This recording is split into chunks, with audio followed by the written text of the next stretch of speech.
Hello guys, welcome all of you to your own channel friendship education. और आज हम यहाँ पर कंटिन्यू करने वाले हैं हमारा consumers equilibrium of micro economics of class 11। ये है आज ओवरव्यू सेशन। इससे पहले हमने चार वीडियोस अपलोड कर चुके हैं। ये पांचवी वीडियो है और इसकी सिक्स्थ वीडियो में हम इस चैप्टर को टोटल कंप्लीट कर देंगे। इससे पहले कि मैं आगे बढ़ूँ, मैं आपको बता दूं कि हमारा एक और चैनल है फ्रेंडशिप एजुकेशन साइंस। उसमें आपको फिजिक्स, केमिस्ट्री और बायोलॉजी की वीडियोस मिलेंगी।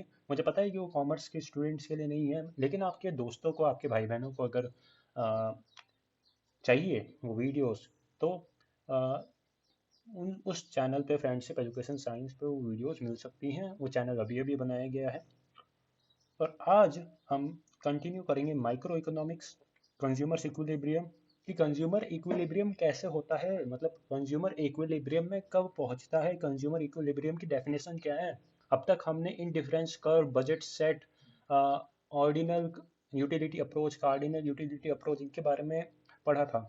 और भी सेशन में हम क्या पढ़ेंगे, देखो। कंज्यूमर इक्विलिब्रियम हम किस तरह से पढ़ेंगे, मतलब पहले कंज्यूमर इक्विलिब्रियम को पढ़ने के लिए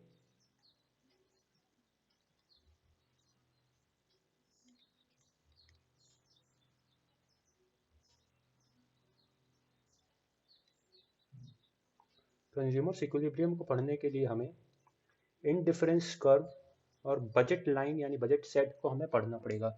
बजट लाइन और बजट सेट हम पहले ही पढ़ चुके हैं। इंडिफरेंस कर्व भी हम पढ़ चुके हैं, लेकिन आज हम इसका थोड़ा क्विक रिवीजन कर देंगे कि इंडिफरेंस कर्व बेसिकली क्या होता है और बजट लाइन क्या होता है, तभी हम कंज्यूमर इक्विलिब्रियम तक पहुंच पाएंगे। ये आप देख रहे हो, ये है इंडिफरेंस कर्व,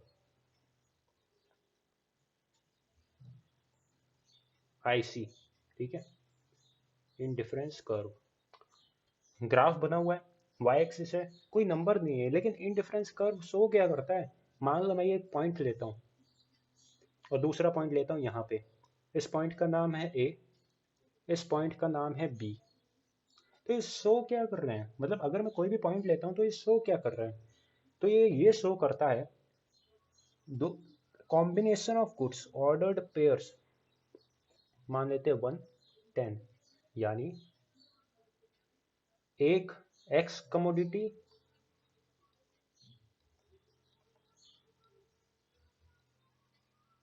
10 वाई कमोडिटीज। ठीक है, Y commodities, X commodity, Y commodities.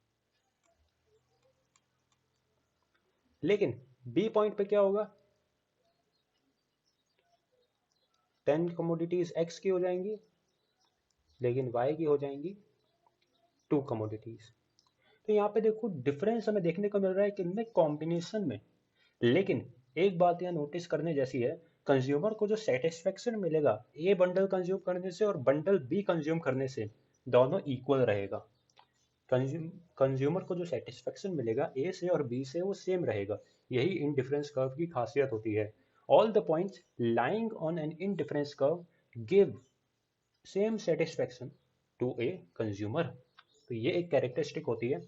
इसका स्लोप जानना जरूरी है और बजट लाइन का भी स्लोप हमें जानना है कि हम स्लोप कैसे निकालें। स्लोप मतलब आप कह सकते हो स्टीपर कितना है। अगर मैं यहाँ एक बॉल लेता हूँ तो ये बॉल कितनी तेजी से आगे बढ़ेगी डिफरेंट डिफरेंट पॉइंट्स में, डिफरेंट डिफरेंट पोर्शन में। इसकी कैरेक्टरिस्टिक देख लेते हैं। डाउनवर्ड स्लोपिंग होती है, तो क्विक स्नैपशॉट है। डाउनवर्ड स्लोपिंग क्यों होती है, diminishing marginal utility, TMU, law of TMU. Negative sloping, इसका मतलब यही होता है डीएमयू। कॉन्वेक्स टू ओरिजिन होती है MRS, marginal rate of substitution, diminishing of marginal rate of substitution. अब आता है बजट सेट। देखो दोनों का मैंने ग्राफ में शो किया था, लेकिन जो बजट सेट होता है, जो बजट लाइन होती है, वो स्ट्रेट लाइन होती है। इनडिफरेंस कर्व क्या था, होता है कर्व होता है। ठीक है, कर्व। एक सर्कल लेते हैं, सर्कल का एक पोर्शन कर्व। लेकिन यहाँ बजट लाइन क्या है, एक सिंगल लाइन। यहाँ पे मान लेते हैं 0 10 और ये है, नहीं सॉरी 0 10 नहीं है, 10 0, 10 0 और ये है 0 10। सही है। ये क्या शो कर रहे हैं कि कंज्यूमर अपने बजट के अकॉर्डिंग उसका कितनी इनकम है, उसके पास कितना बजट है, जिससे वो टू कॉम्बिनेशन नहीं कॉम्बिनेशन ऑफ टू कमोडिटीज कि कितने कितनी वेराइटीज को परचेस कर सकता है। यानी या तो वो 10 यूनिट ऑफ कमोडिटी एक्स को कंज्यूम करेगा और ऐसा करने के लिए उसे को 0 यूनिट यानी वो कुछ भी नहीं खरीद पाएगा वाई कमोडिटी का। वाई कमोडिटी अगर वो अपनी सारी इनकम वाई कमोडिटी पर खर्च कर देता है तो उसके पास एक्स कमोडिटी को खरीदने के लिए कुछ नहीं बचेगा, मतलब उसके पास कुछ बचेगा ही नहीं। इसलिए बजट लाइन एक ऐसी लाइन होती है जो फाइनल लाइन होती है, जो ये बताती है कि कंज्यूमर अपने इनकम से कितना सामान खरीद सकता है, कौन सी कमोडिटीज को खरीद सकता है। यहाँ पे हम टू कमोडिटी केस लेकर चल रहे हैं, टू कमोडिटीज केस जिनको हमने एक्स कमोडिटी और वाई कमोडिटी से नाम दिया है, एक्स एक्सिस और वाई एक्सिस पर डिनोट किया है। और ये ग्रीन कलर्ड शेडेड रीजन क्या है, ठीक है, ग्रीन कलर्ड रीजन मतलब क्या कहलाता है, जो भी पॉइंट इस ग्रीन कलर रीजन में आएगा उसे हम कहेंगे अटेनेबल कॉम्बिनेशन, मतलब वो कॉम्बिनेशन जिनको हम अपनी इनकम से खरीद सकते हैं, वो हम अपनी इनकम से खरीद सकते हैं, वो आएंगे बजट सेट के अंदर। सेट यानी कॉम्बिनेशन, तो इसके अंदर बहुत सारे कॉम्बिनेशन होंगे। यहाँ पे पॉइंट लेते हैं तो यहाँ एक नया कॉम्बिनेशन मिलेगा, यहाँ पे पॉइंट लेंगे तो यहाँ एक नया कॉम्बिनेशन मिलेगा। तो ये क्या है, अटेनेबल कॉम्बिनेशन। तो नॉन अटेनेबल कौन से हैं, जो ग्राफ के बाहर है, नॉन अटेनेबल कॉम्बो जो ग्राफ के बाहर हैं, कॉम्बिनेशन ऑफ टू कमोडिटीज जो ग्राफ के बाहर हैं यानी बजट लाइन से दूर जा रहे हैं, वो नॉन अटेनेबल होंगे, मतलब उनको खरीदा ही नहीं जा सकता गिवन इनकम के थ्रू। अब आता है फीचर्स, देख लेते हैं। सोर्स कॉम्बिनेशन ऑफ कमोडिटीज जो कंज्यूमर खरीद सकता है और नहीं खरीद सकता है, या फिर ज़्यादा से ज़्यादा कितना खरीद सकता है, एक लिमिट दिखा रहा है।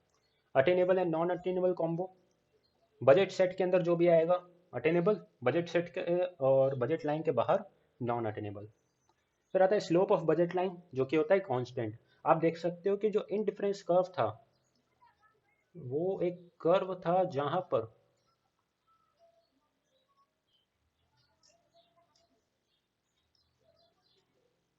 उसका जो वो एक कर्व था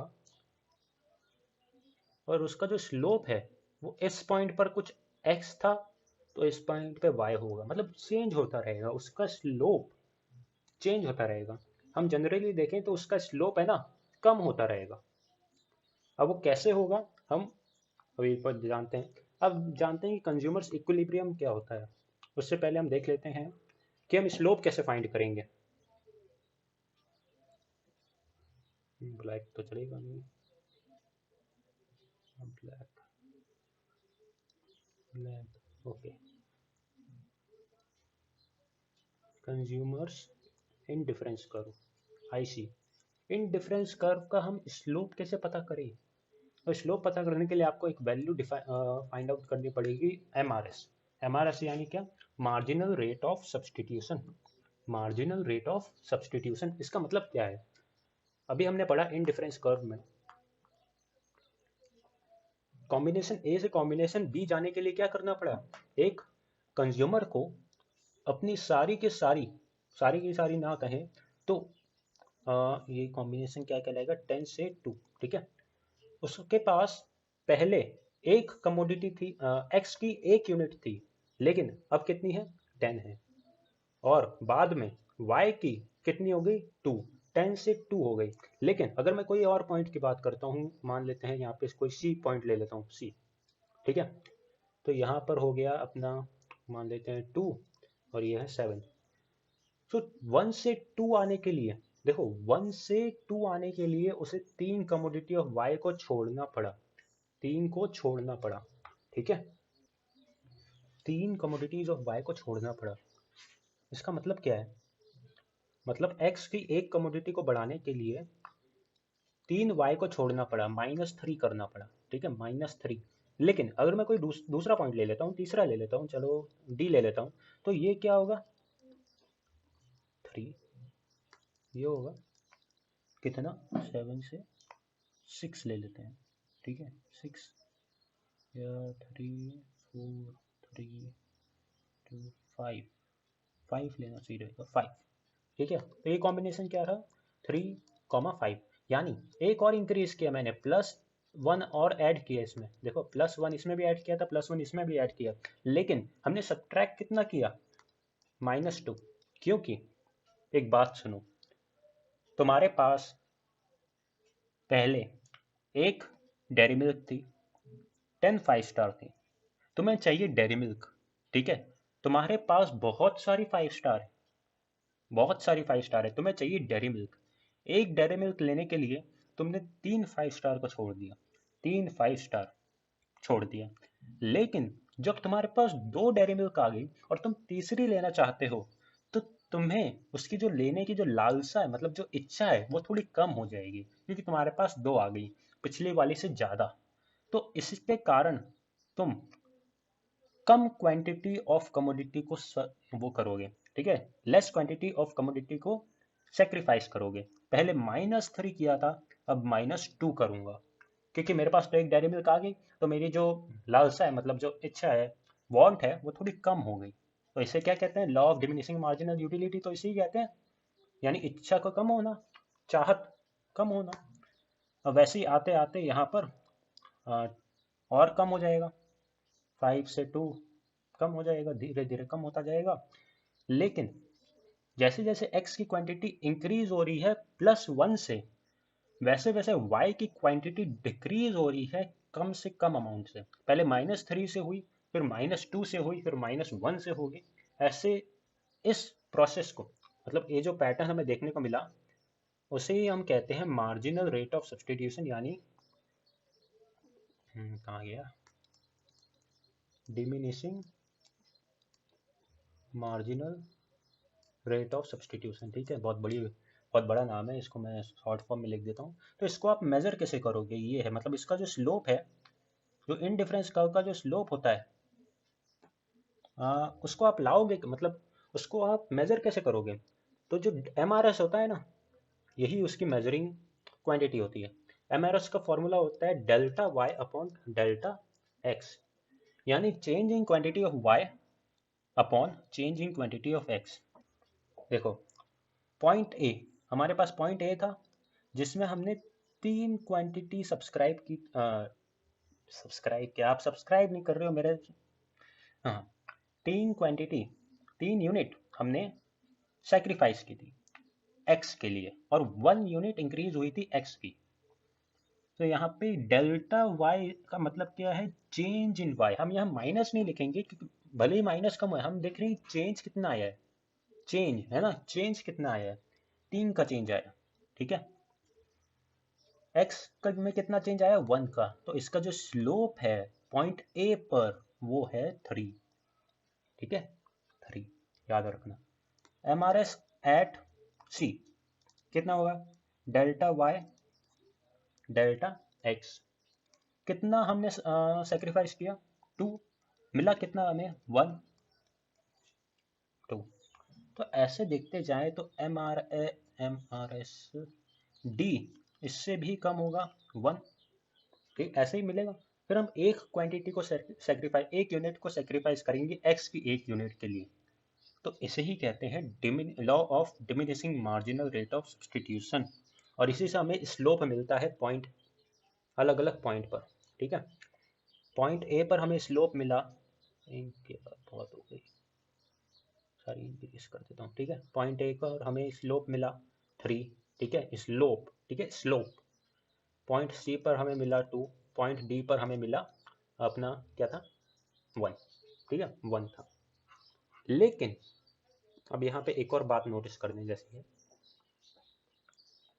हमने इन डिफरेंस कर्व का तो स्लोप निकाल लिया, वो चेंज हो रहा है, कम होता जा रहा है, लेकिन बजट लाइन का स्लोप क्या होगा, तो बजट लाइन का स्लोप यहाँ लिखा है ना, कांस्टेंट रहेगा, क्योंकि ये स्ट्रेट लाइन है, आप कोई भी पॉइंट ले लो इसके ऊपर, इसमें जो स्लोप होगा वो सेम रहेगा, कोई दिक्कत नहीं। पर हम स्लोप को मेजर कैसे करें, स्लोप को फाइंड आउट कैसे करें, ये भी तो है। तो स्लोप को फाइंड आउट करने का सिंपल फॉर्मूला है स्लोप ऑफ BL यानी बजट लाइन, शॉर्ट में लिख रहा हूँ, price of X upon price of Y. ठीक है, price of X upon price of Y. ये प्राइस किसकी है, प्राइस ऑफ एक्स किसकी है, एक्स कमोडिटी की, प्राइस ऑफ वाई किसकी है, वाई कमोडिटी की। ठीक है, तो इसी से हमें पता चलेगा price of X price of Y से इसका स्लोप पता चलेगा। लेट अस अज्यूम दैट एक क्वांटिटी एक्स की, फंक्शन नहीं है, एक क्वांटिटी एक्स की 5 रुपीज़ है, एक क्वांटिटी वाई की 10 रुपीज़। तो इसका स्लोप क्या होगा, ठीक है, इसका स्लोप क्या होगा,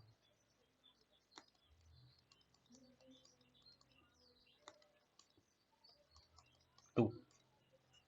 आप कोई भी पॉइंट ले लो, यहाँ पर ले लो, यहाँ पर ले लो, टू टू टू, सब जगह टू रहेगा। अब आती है कंज्यूमर्स इक्विलिब्रियम की बात। इसमें तो मैंने लेट एन एग्जांपल ले लेते हैं। देखो प्राइस ऑफ अभी जो हमने लिया 10/5 इज इक्वल टू 2, ये अपोजिट कर लो, गलत लिख दिया, प्राइस ऑफ एक्स है। ठीक है, जो क्वांटिटी डिक्रीज हो रही है, ठीक है, डिक्रीज हो रही है, दोनों में हमने सेम कंडीशन ली थी कि हम एक्स को इंक्रीज करेंगे और वाई को डिक्रीज करेंगे। जो क्वांटिटी डिक्रीज हो रही है ना, उसको हम न्यूमरेटर में लेंगे और जो क्वांटिटी इंक्रीज हो रही है उसको हम लेंगे डिनोमिनेटर में। ठीक है, फिर अब आता है कंज्यूमर इक्विलिब्रियम। कंज्यूमर इक्विलिब्रियम क्या होता है बेसिकली, तो कंज्यूमर इक्विलिब्रियम वो सिचुएशन होती है किसी भी कंज्यूमर की जब उसे मैक्सिमम लेवल ऑफ सेटिस्फैक्शन मिले, मैक्सिमम लेवल ऑफ सेटिस्फैक्शन, और वो अपनी पूरी इनकम को खर्च कर दे, तब उसे कंज्यूमर्स इक्विलिब्रियम मिलेगा। मिलेगा मतलब वो कंज्यूमर्स इक्विलिब्रियम की स्टेज पर पहुंचेगा, उस पोजीशन पे आ जाएगा कि उसे इक्विलिब्रियम मिल जाए, उसे टोटल सेटिस्फेक्शन इतना मिले कि सबसे ज़्यादा इतना हो, मतलब इतना हो कि और किसी पॉइंट पे मिल ही ना सके। इसको भी हम ग्राफ में डिनोट करेंगे, लेकिन आज नहीं। कंज्यूमर्स इक्विलिब्रियम रीच कब करता है, कंज्यूमर्स जो एक कंज्यूमर होता है वो इक्विलिब्रियम में रीच कब करेगा, जब इन डिफरेंस कर्व और बजट लाइन आपस में मीट करेंगे। इन डिफरेंस कर्व और बजट लाइन आपस में मीट करेंगी, क्या सिचुएशन बनेगी, एक बार देख लेते हैं। चलो मान लेते हैं ये ग्राफ है, मान लेते हैं Y axis, X axis. Indifference curve तो देखो यार मैंने बताया था, जितना हाइयर इन डिफरेंस कर्व होगा, ठीक है, जितना हाइयर इन डिफरेंस कर्व होगा उससे मिलने वाला सेटिस्फेक्शन उतना हाइयर होगा। और बजट लाइन एक ही ग्राफ पे ड्रॉ कर रहे हैं, देखो स्ट्रेट लाइन, ठीक है, ए ए, और एक लाइन ऐसे इन डिफरेंस कर्व के तौर पे जा रही है, मतलब मीट करेगी, ठीक है, यहाँ पे मीट नहीं हुई, मीट करती है टेंजेंटली। टेंजेंट का मतलब आप जानते ही हो, नाइन्थ पढ़ा ही था 10th क्लास में। टेंजेंट सिर्फ टच करके निकलेगी, इंटरसेक्ट नहीं करेगी। इंटरसेक्ट यानी दो पॉइंट पे नहीं टच, टच करके निकलेगी, आर पार नहीं होगी, ठीक है, टच करके छू के निकलेगी बस।